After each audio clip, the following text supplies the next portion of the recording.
ओम श्री गणेश विष्णु शिव दुर्गा सूर्योभ्यो नमः।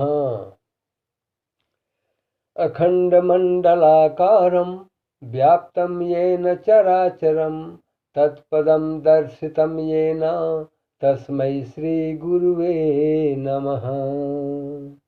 गुरुर्ब्रह्मा गुरुर्विष्णु गुरुर्देवो महेश्वर गुरु साक्षात् परम ब्रह्म तस्मै श्री गुरुवे नमः। ब्रह्मा मुरारी स्त्रीपुरांतकारी भानु शशि भूमि सूतो बुधश्च गुरुश्च शुक्र शनि राहु केतव सर्वे ग्रहा शांति करा भवन्तु। श्री राम प्रभु के अनन्य भक्त जनों, श्री राम कथा सत्संग सागर में आप सबका पुनः स्वागत है। आज की कथा आगे बढ़ाते हुए अभी भी बहुत कुछ खल और सज्जन के बारे में वर्णन करना बाकी है, जिसे गोस्वामी तुलसीदास जी बड़े ही प्रेम भाव से, बड़े ही निश्चल भाव से उसको व्यक्त किया है अपने दोहों और चौपाइयों के माध्यम से। तो आइए, कहा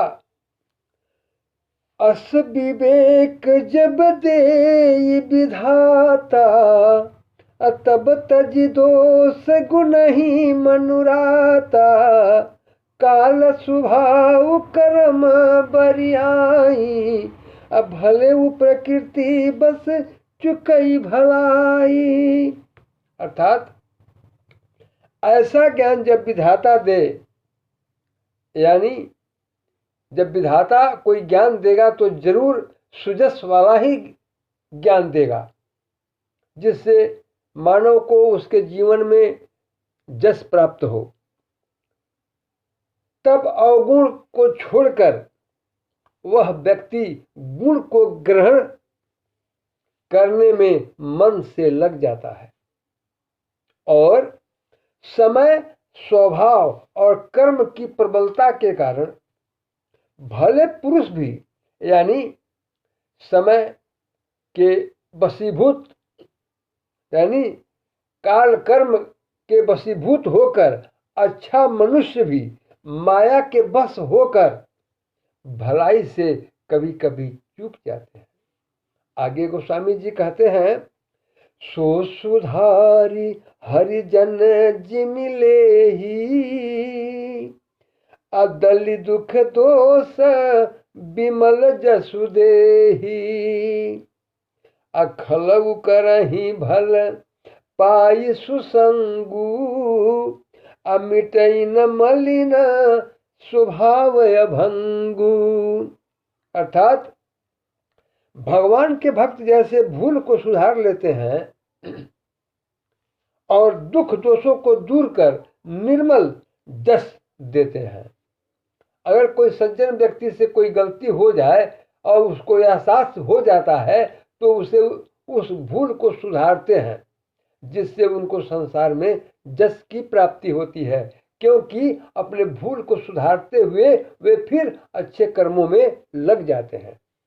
और आगे कहा, वैसे ही दुष्ट व्यक्ति भी सुसंगति पाकर अच्छा काम करने लग जाते हैं, किंतु स्वभाव में मलिनता के कारण वे पूर्ण जस के भागी नहीं बन पाते, क्योंकि स्वभाव की कोई दवा नहीं होती, वो कभी न कभी अपना प्रभाव प्रकट कर ही देगा। आगे को स्वामी जी कहते हैं, अलखि सुबेश जग बंचक जेऊ अभेस प्रताप पूजियहि तेऊ अब घर ही अंतन होई निबाहू काल ने जिमि रावण राहू। अर्थात जो अच्छा वेश बनाकर जगत को ठगते हैं,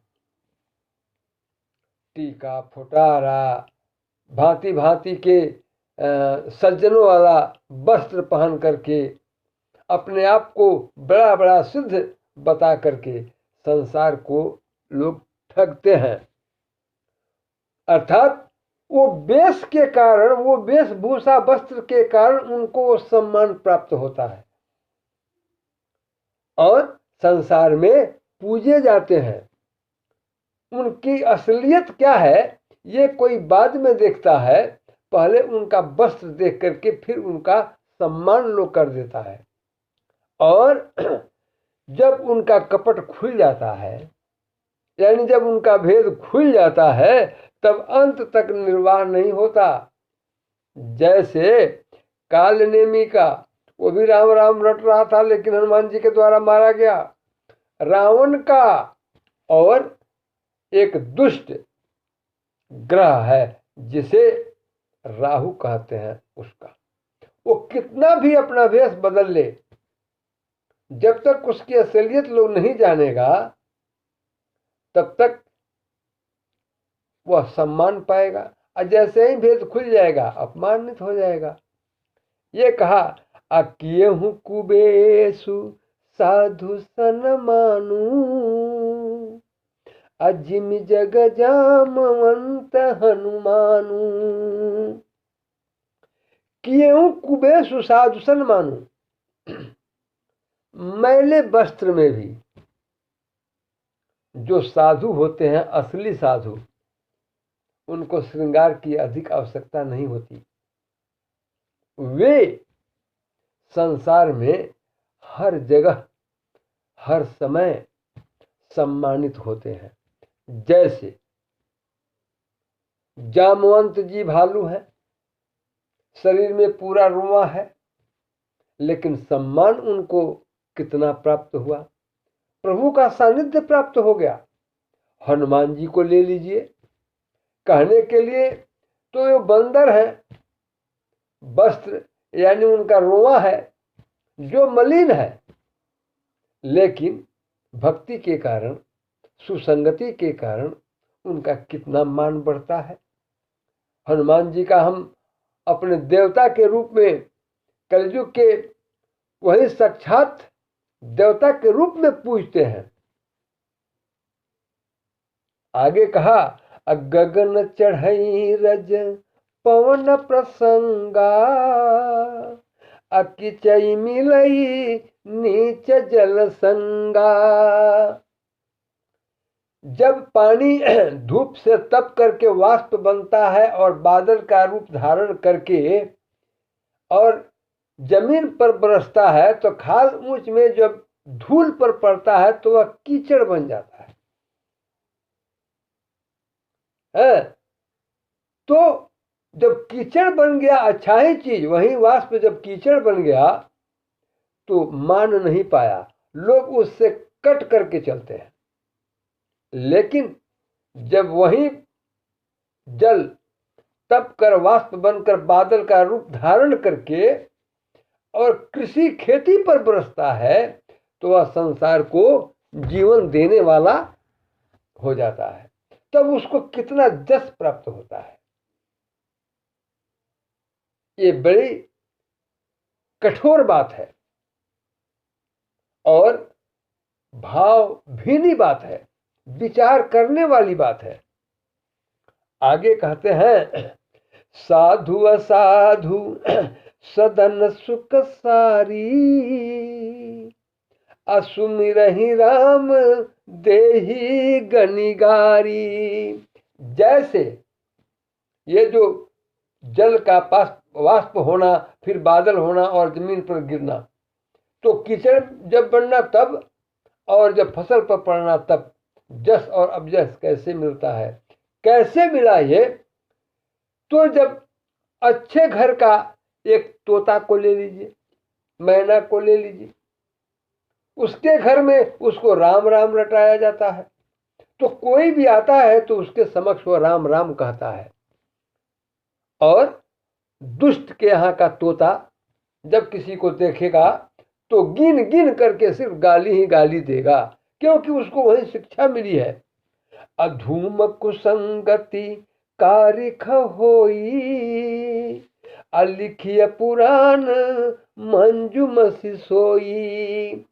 वही धुआं कालिख बनता है और वही तेल का जला हुआ धुआं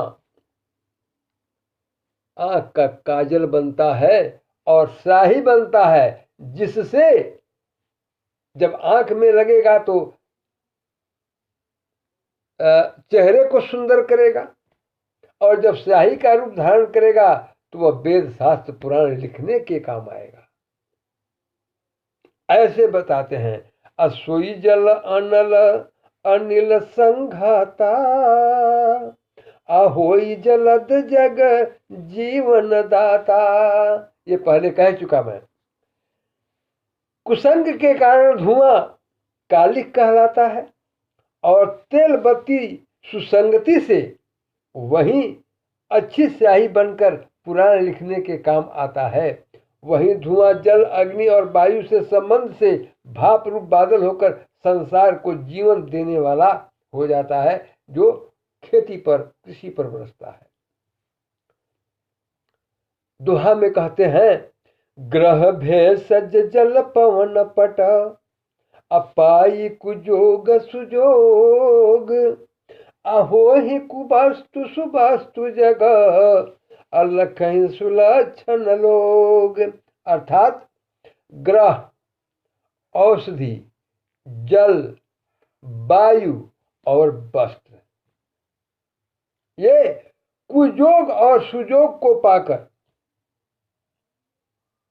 यानी कुसंगति और सुसंगति को पाकर। तो इनका कुसंगति सुसंगति कैसे हुआ? तो इनका स्थान गलत जगह रख दिया तो कुसंगति हो गया, अच्छी जगह रख दिया तो सुसंगति हो गया।